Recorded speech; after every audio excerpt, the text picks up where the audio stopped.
সব সায়েন্টিস্টরাই একে একে স্পেসশিপে ফিরে আসে, কিন্তু একজন সায়েন্টিস্ট স্পেসশিপে ফিরতে পারে না। সে মাঝপথে ঝড়ের কবলে পড়ে কোথাও হারিয়ে যায়। ওদিকে স্পেসশিপে ফিরে আসা সায়েন্টিস্টরা তার সঙ্গে অনেক চেষ্টা করেও যোগাযোগ করতে পারে না, তাই তারা তাকে আর খুঁজে পায় না। তারা ভাবে তাদের ওই সঙ্গী, যার নাম মার্ক, সে হয়তো মারা গেছে। তাই তারা সেখান থেকে ফিরে আসার জন্য পৃথিবীর উদ্দেশ্যে রওনা দেয়। কিন্তু এর পরের দৃশ্যে দেখা যায় যে মার্ক এখনো বেঁচে রয়েছে এবং ঝড়ের সময় তার শরীরে প্রচন্ড ধারালো কিছু ঢুকে গেছিল, যেটা সে অনেক কষ্টে বের করে। তারপর হাঁটতে হাঁটতে পাশের একটি শেল্টারে পৌঁছায়, যেটা তারা সব সায়েন্টিস্টরা মিলে তৈরি করেছিল। এর মধ্যে আর্টিফিশিয়ালভাবে পৃথিবীর মতো মধ্যাকর্ষণ শক্তি ও আবহাওয়া তৈরি করা ছিল। শেল্টারের ভেতরে ঢোকার পর সে অনেক দুশ্চিন্তায় পড়ে, কারণ সে জানতো যে এর পরের প্রজেক্টে 4 বছর পরে আবার মঙ্গল গ্রহে লোক পাঠানো হবে। আর এই 4 বছর সে কি করে বেঁচে থাকবে? কারণ এই শেল্টারের মধ্যে যে পরিমাণ খাবার রয়েছে তাতে সে কোনোভাবেই 4 বছর বেঁচে থাকতে পারবে না। তাই এখন যেভাবেই হোক তাকে নিজের জন্য খাবার অ্যারেঞ্জ করতেই হবে। এরপর সে শেল্টারে রাখা খাবার দাবারের মধ্যে থেকে কিছু কাঁচা আলু হাতে নেয় এবং সিদ্ধান্ত নেয় যে সে এখানে আলু চাষ করবে। আর তা করতে গেলে জল এবং উর্বর মাটি সহ পৃথিবীর মতো আবহাওয়ারও দরকার আছে, যার কোনো অস্তিত্বই এই গ্রহে নেই। তবুও সে হার না মেনে চাষের জন্য প্রস্তুতি নিতে শুরু করে। সে প্লাস্টিক দিয়ে একটি জায়গা ঘিরে নিয়ে সেখানে প্রয়োজন মতো আবহাওয়া আর্টিফিশিয়ালভাবে তৈরি করে। আর এবার তার জলের প্রয়োজন হয়, কিন্তু সেখানে চাষ করা যায় সেই পরিমাণে জল ছিল না। শুধুমাত্র তৃষ্ণা মেটানোর মতো জলই ছিল। কিন্তু সে জানতো যে জল কিভাবে বানাতে হয়। প্রয়োজনীয় সমস্ত উপকরণই তার কাছে মজুদ ছিল। তাই সে হাইড্রোজেনের সাথে অক্সিজেন মিলিয়ে সেটাকে জ্বালিয়ে জল বানানোর চেষ্টা করে এবং তার ফলে এক ভয়ানক বিস্ফোরণ হয়। যদিও মার্ক তার ক্যালকুলেশন অনুযায়ী হাইড্রোজেন আর অক্সিজেনের পরিমাণ ঠিকই নিয়েছিল, কিন্তু বিস্ফোরণ হওয়ার কারণটি হলো যে মার্কের নিঃশ্বাস নেওয়ার কারণে সেখানে অক্সিজেনের পরিমাণ কমে গেছিল। কিন্তু মার্ক এতে হার না মেনে আবার চেষ্টা করে এবং এবার সে সফল হয়। সেখানে বাষ্পরূপে বিন্দু বিন্দু জলের সৃষ্টি হয় এবং চাষের জন্য তার যেটুকু জলের প্রয়োজন ছিল তা সে পেয়ে যায়। আর তার কয়েকদিনের মধ্যেই সেখানে প্রথম চারা অঙ্কুরিত হয়। আর মার্ক তা দেখে ভীষণ খুশি হয়। ওদিকে পৃথিবীতে মার্ককে মৃত বলে ঘোষণা করা হয় এবং মার্কের নামে কবরস্থানে একটি সমাধিও বানানো হয়।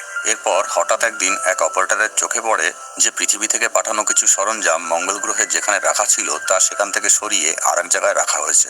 আসলে ওগুলো ছিল কিছু সোলার প্যানেল, যা মার্ক তার প্রয়োজন মতো সেখান থেকে সরিয়ে অন্য জায়গায় নিয়ে গেছে।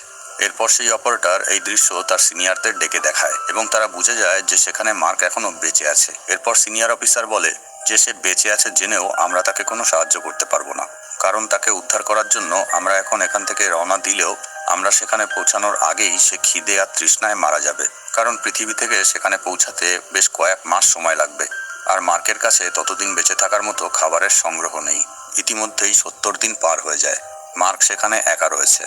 সে হিসাব করতে থাকে যে 4 বছর পর পৃথিবী থেকে যে স্পেসশিপটি সেখানে পাঠানো হবে তা মার্কের লোকেশন থেকে আরো 3200 কিলোমিটার দূরে ল্যান্ড করবে এবং মার্ককে তার আগেই সেই লোকেশনে পৌঁছাতে হবে এবং সেখানে পৌঁছাতে তার মোট 50 দিন সময় লাগবে, কারণ তার কাছে যে গাড়িটা রয়েছে তাতে সে একদিনে বেশি দূরে যেতে পারবে না। গাড়িটি সোলার পাওয়ার দ্বারা চলে আর তার ব্যাটারিও সোলার পাওয়ার দ্বারাই চার্জ করতে হয়। ওদিকে পৃথিবীতে তখন মার্কের কাছে খাবার পাঠানোর জন্য পরিকল্পনা করা হচ্ছিল, আর এর সমস্ত ব্যবস্থা সম্পূর্ণ করার জন্য মোট 3 মাস সময় লাগবে। আর মহাকাশযানটিকে পৃথিবী থেকে মঙ্গলে পৌঁছাতে আরো 9 মাস সময় লাগবে, অর্থাৎ মোট 1 বছর সময় লাগবে। ওদিকে মঙ্গলে মার্কের আরো 48টা দিন কেটে যায় এবং তার লাগানো ফসল অনেক বড় হয়ে ওঠে।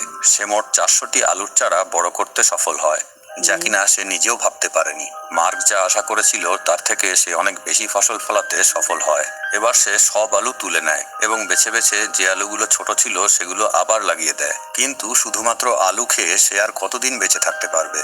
মানুষের শরীরের চাহিদা মতো সব আহার না দিতে পারলে সে তো অসুস্থ হয়ে পড়বে। তাই সে পৃথিবীর মানুষের সঙ্গে যোগাযোগ করার জন্য মরিয়া হয়ে ওঠে এবং সে এমন একটা জায়গায় যায় যেখানে 1997 সালে পাঠানো পাথফাইন্ডার নামের যন্ত্রটি খারাপ অবস্থায় পড়েছিল।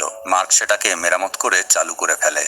সে জানতো যে এটা একটা অনেক পুরনো দিনের যন্ত্র এবং এর দ্বারা কিছু লো কোয়ালিটি ইমেজ ছাড়া আর কিছুই পৃথিবীতে পাঠানো যাবে না। তাই সে পাথফাইন্ডারের ক্যামেরা অন করে এবং তার সামনে 3টি কাগজে মেসেজ লিখে রাখে এবং অপেক্ষা করতে থাকে পৃথিবী থেকে কোনো জবাব পাওয়ার। ওই 3টি কাগজের মধ্যে মাঝখানের কাগজটিতে মার্ক লিখে রেখেছিল যে আমার সিগন্যাল কি তোমাদের কাছে পৌঁছাচ্ছে, আর দুপাশের 2টি কাগজের একটিতে লিখেছিল হ্যাঁ আর একটিতে না। এর কিছুক্ষণ পরেই পাথফাইন্ডারের ক্যামেরাটি হ্যাঁ লেখা কাগজটির দিকে ঘুরে যায়, অর্থাৎ পৃথিবী থেকে মার্ককে দেখতে পাচ্ছিল। মার্ক এটা বুঝতে পেরে আনন্দে লাফিয়ে ওঠে। এরপর মার্ক কোডের মাধ্যমে তাদের সঙ্গে কথা বলা শুরু করে। কারণ পাথফাইন্ডার দিয়ে ভিডিও কল বা অডিও কল করা সম্ভব ছিল না। এবার কোডের মাধ্যমে মার্ককে জানানো হয় যে তারা নাসা থেকে মার্কের জন্য প্রয়োজনীয় জিনিসপত্র ও খাবার দাবার পাঠানোর বন্দোবস্ত করছে। আর তারা মার্ককে এটাও জানায় যে তার ক্রু মেম্বারদের অর্থাৎ যে সঙ্গীদের সঙ্গে মার্ক অভিযানে গেছিল তারা তাদের মহাকাশযানে রয়েছে, এখনো তারা পৃথিবীতে পৌঁছায়নি এবং তাদের জানানো হয়নি যে তুমি বেঁচে আছো। কিন্তু এবার নাসা থেকে মার্কের ক্রু মেম্বারদের জানানো হয় যে মার্ক এখনো জীবিত আছে। শুনে তারা অনেক খুশি হয় আর সঙ্গে কষ্টও পায়, কারণ তারাই মার্ককে ভুল করে ওখানে একা ফেলে এসেছে। যাই হোক, এবার মার্ক বেশ খুশি। সে একটি ক্যামেরায় তার চাষ করা আলুর ফসলের ভিডিও রেকর্ড করে। কিন্তু দুর্ভাগ্যবশত পরবর্তী দিন যেখানে মার্ক আলুর চাষ করেছিল সেখানে এক বিস্ফোরণ হয় এবং তার সমস্ত আলুর ফসল নষ্ট হয়ে যায়, যার কারণে আর দ্বিতীয়বার ওখানে আলুর চাষ করা সম্ভব না। কারণ শেল্টারে থাকা সমস্ত সামগ্রী ব্যবহার করে মার্ক যে পৃথিবীর মতো আবহাওয়া সেখানে তৈরি করেছিল তা সম্পূর্ণ নষ্ট হয়ে গেছে। এবার মার্ক হিসাব করে দেখে যে তার কাছে খাওয়ার মতো যে পরিমাণ আলু বেঁচে আছে তা খেয়ে সে পৃথিবী থেকে সাহায্য আসা পর্যন্ত বেঁচে থাকতে পারবে না। তাই নাসা থেকে মার্ককে বলা হয় যে এখন থেকে তোমার যতটা সম্ভব কম খাবার খেয়ে খাবার বাঁচিয়ে রাখতে হবে বেশি দিন বেঁচে থাকার জন্য। কারণ এখান থেকে তোমার জন্য যে খাবার দাবার পাঠানো হচ্ছে সেটা তোমার পর্যন্ত পৌঁছানো অবধি যে করেই হোক তোমাকে বেঁচে থাকতে হবে। আর মার্কও ঠিক তাই করে। সে একদিনে 3 বেলায় যে খাবার খেত তার 1 বেলার খাবার ভাগ করে 3 বেলা ধরে খেতে শুরু করে। আর ওদিকে পৃথিবী থেকে নাসা মার্কের জন্য একটি স্পেসশিপে তার প্রয়োজনীয় জিনিসপত্র ও খাবার দাবার ভর্তি করে পাঠিয়ে দেয়। কিন্তু দুর্ভাগ্যবশত স্পেসশিপটি লঞ্চ করা মাত্রই কিছুটা উপরে গিয়েই ধ্বংস হয়ে যায়। আর এই কারণে আবার সবাই হতাশ হয়ে পড়ে, কারণ এবার আর মার্কের বাঁচার কোনো সম্ভাবনা নেই। আর এই খবর মার্ক জানতে পেরে সে প্রচন্ড ভেঙে পড়ে এবং সে তার বাবা আর মাকে দেবার জন্য নাসাকে একটি মেসেজ পাঠায়। সেখানে লেখা থাকে যে মার্কের মৃত্যুর জন্য তারা যেন কষ্ট না পায়, কারণ তাদের ছেলে তার কাজকে খুব ভালোবাসে এবং সে তার কাজে অনেক দক্ষ। আর সে যদি মারাও যায় তবে তার মৃত্যুর পেছনে এক মহান উদ্দেশ্য থাকবে যা তার জীবনের থেকেও অনেক বেশি মূল্যবান। তাই সে এরকম পরিস্থিতিতেও ভয় না পেয়ে লড়াই করে যাচ্ছে। এত কিছুর পর নাসা এবার পুরোপুরি আশা ছেড়ে দেয় আর চীন সিদ্ধান্ত নেয় তারা মার্ককে সাহায্য করবে, কারণ চীনের স্পেসশিপ লঞ্চ করার জন্য সম্পূর্ণরূপে প্রস্তুত ছিল। আর এর 28 দিন পর চায়নার সাহায্য নিয়ে নাসা আর একবার স্পেসশিপ লঞ্চ করার প্রস্তুতি নেয়। ওদিকে রিচ নামে অ্যাস্ট্রোডাইনামিকে কাজ করা আর একটা ছেলে সেখানে হাজির হয় এবং সে মার্কের কাছে জলদি পৌঁছানোর আর একটা সহজ পদ্ধতি বলে। সে বলে যে স্পেসশিপটা মঙ্গল থেকে পৃথিবীর দিকে আসছে, ওই স্পেসশিপটা ফিরে না এসে যদি পৃথিবীর চারিপাশে ঘুরতে থাকে তাহলে সেই সময়ের মধ্যেই আমরা ওই স্পেসশিপে প্রয়োজনীয় জিনিসপত্র ও খাবার দাবার পৌঁছে দেব আর স্লিংশটের মাধ্যমে ওই স্পেসশিপটিকে আবার পুনরায় মঙ্গলের দিকে ঘুরিয়ে দেব। এই স্লিংশট কথার অর্থ হলো গ্র্যাভিটেশনাল পুল, যার দ্বারা যে কোনো স্পেসশিপকে মাধ্যাকর্ষণ শক্তির ব্যবহার করে মহাকাশের যে কোনো দিকে ঘুরিয়ে গতিশীল করা যায়। রিচ এবার বলে যে যখন এরা আবার ঘুরে মঙ্গল গ্রহের দিকে যাবে তখন এরা মঙ্গল গ্রহে যেন ল্যান্ড না করে, কারণ তাতে ওদের স্পেসশিপের ইন্ধন শেষ হয়ে যাবে আর ওরা কখনোই পৃথিবীতে ফিরে আসতে পারবে না। তাই মার্ককে একা একাই মঙ্গল গ্রহের মাধ্যাকর্ষণ শক্তির বাইরে আসতে হবে। অ্যামিবি নামে একটি মহাকাশযান যা কিনা আগে থেকেই মঙ্গল গ্রহে রাখা রয়েছে সেটা নিয়েই মার্ককে মঙ্গল গ্রহের মাধ্যাকর্ষণ শক্তির বাইরে বেরোতে হবে। আর তখনই আমাদের পাঠানো স্পেসশিপ থেকে মার্ককে টেনে নেওয়া হবে। কিন্তু এটা শুনে যত সহজ মনে হচ্ছে বাস্তবে তত সহজ নয়। রিচ নামে এই ছেলেটির প্রস্তাবে নাসার কর্মকর্তারা রাজি হয় না। তারা বলে একজনকে বাঁচানোর জন্য আমরা আরো 5 জনের জীবনের ঝুঁকি নিতে পারবো না, কিন্তু যদি এটা করা হয় তাহলে তারা সঠিক সময়ের মধ্যেই মার্কের কাছে পৌঁছে যাবে।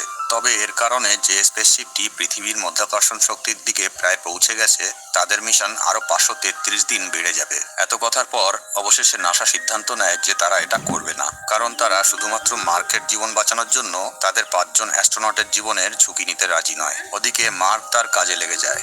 মার্কের টিমকে যে কাজের জন্য মঙ্গল গ্রহে পাঠানো হয়েছিল আর ঝড় আসার জন্য তারা সেটা কমপ্লিট করতে পারেনি, এখন মার্ক সেই কাজগুলোকে একের পর এক কমপ্লিট করতে থাকে। ওদিকে রিচ নামের সেই ছেলেটা যে স্লিং শটের মাধ্যমে মার্ককে বাঁচানোর কথা বলেছিল আর নাসার কর্মীরা তার প্ল্যান রিজেক্ট করে দিয়েছিল, সে এবার তার সম্পূর্ণ প্ল্যান রেডি করে মার্কের সেই সঙ্গীদের কাছে পাঠিয়ে দেয় যারা কিনা এখনো মহাকাশযানে করে পৃথিবীর দিকে ফিরছিল। আর এবার ওই 5 জন অ্যাস্ট্রোনট নাসার কোনো পারমিশন ছাড়াই মার্ককে বাঁচানোর সিদ্ধান্ত নিয়ে নেয়। আর নাসা কর্মীরা যখন দেখে যে এই 5 জন অ্যাস্ট্রোনটের স্পেসশিপ অন্যদিকে ঘুরে যাচ্ছে তখন তারা বুঝতে পারে যে এরা মার্ককে উদ্ধার করার জন্য যাচ্ছে। তাই এবার নাসা থেকেও মার্কের প্রয়োজনীয় জিনিস ও খাবার দাবার সেই স্পেসশিপ পর্যন্ত পৌঁছে দেয়। আর এই কাজের জন্য চায়না তাদের রেডি করা স্পেসশিপটি নাসাকে দিয়ে হেল্প করে। ওদিকে মঙ্গল গ্রহে মার্ক সেই অ্যামিবি নামের ছোট স্পেসশিপটির দিকে এগোতে শুরু করে। সে জানে যে এই স্পেসশিপটি দ্বারা কোনোদিনই পৃথিবীতে পৌঁছানো যাবে না, শুধুমাত্র মঙ্গল গ্রহের মধ্যাকর্ষণ শক্তির শেষ প্রান্ত পর্যন্ত পৌঁছানো যাবে। আর সেই পর্যন্ত পৌঁছে হামিসের দেখা পেলেই হবে। হামিস হচ্ছে সেই স্পেসশিপটি যাতে করে মার্ক তার 5 জন সাথীর সঙ্গে এখানে এসেছিল, আর এখন তার ওই 5 জন সাথী ওই স্পেসশিপটিতেই তাকে আবার ফিরিয়ে নিয়ে যেতে আসছে। মার্ক এবার 90 দিন পরে সেই অ্যামিবি নামের ছোট মহাকাশযানটির কাছে পৌঁছায়। আর তারপর মার্ক দেখে যে ওই মহাকাশযানটিতে যে পরিমাণে সলিড ফুয়েল ছিল তাতে সে মঙ্গল গ্রহের মধ্যাকর্ষণ শক্তির অর্ধেকটাও যেতে পারবে না। তাই এবার মার্ক ওই মহাকাশযানের ওজন কমানোর জন্য তার মধ্যে থেকে সমস্ত ভারী জিনিস নিচে ফেলে দিতে থাকে, কারণ তাকে যে করেই হোক মঙ্গল গ্রহের অরবিটের বাইরে বেরোতেই হবে। তা না হলে যদি ওই 5 জন অ্যাস্ট্রোনট ভুল করে একবার মঙ্গল গ্রহে ল্যান্ড করে বসে তাহলে তাদের সমস্ত সলিড ফুয়েল শেষ হয়ে যাবে, যার কারণে তারা আর কেউই কোনো দিন পৃথিবীতে পৌঁছাতে পারবে না। তাই মার্ক অসম্ভব এবং বিপজ্জনক একটি ঝুঁকি নেয় মহাকাশযানটি চালু করার জন্য।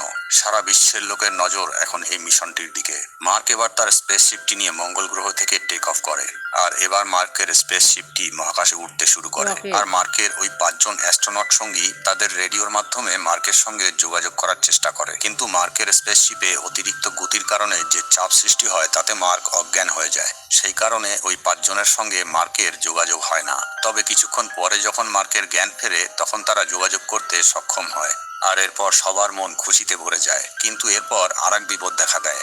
মার্কের স্পেসশিপের গতি এতটাই বেড়ে যায় যে সে আর সঠিক জায়গায় থামতে পারবে না। তাই মার্ক তখন বলে, আমি জিরো গ্র্যাভিটিতে পৌঁছে আমার এই স্পেসশিপ থেকে বেরিয়ে যাচ্ছি, আর আমার স্পেস শুটে একটা ফুটো করে হাওয়ার প্রেসার তৈরি করে তোমাদের দিকে ধীরে ধীরে এগোচ্ছি। কিন্তু মার্কের ওই 5 জন সঙ্গী তাকে এই কাজ করতে নিষেধ করে, কারণ তাদের স্পেসশিপটিও প্রচন্ড গতিতে রয়েছে। তাই তারা একটি বম ব্লাস্ট করে তাদের স্পেসশিপের একটা অংশ উড়িয়ে দেয় এবং তার ফলে ওদের স্পেসশিপটির গতি কমে যায়। আর এবার তারা সচক্ষে দেখতে পায় যে মার্ক তাদের দিকে একটু একটু করে ভেসে এগিয়ে আসছে। তারপর ওই স্পেসশিপের কমান্ডার একটি ফ্লাইং চেয়ারে বসে ভেসে ভেসে মার্কের দিকে এগোতে থাকে, কিন্তু ওই ফ্লাইং চেয়ারটি যে দড়ি দিয়ে বাঁধা ছিল কিছু দূর যাওয়ার পরই সেই দড়ি শেষ হয়ে যায়, আর এবার মার্কের কাছে পৌঁছানো অসম্ভব হয়ে দাঁড়ায়। কিন্তু মার্ক ঠিক সেই কাজটি করে যা সে একটু আগে বলেছিল।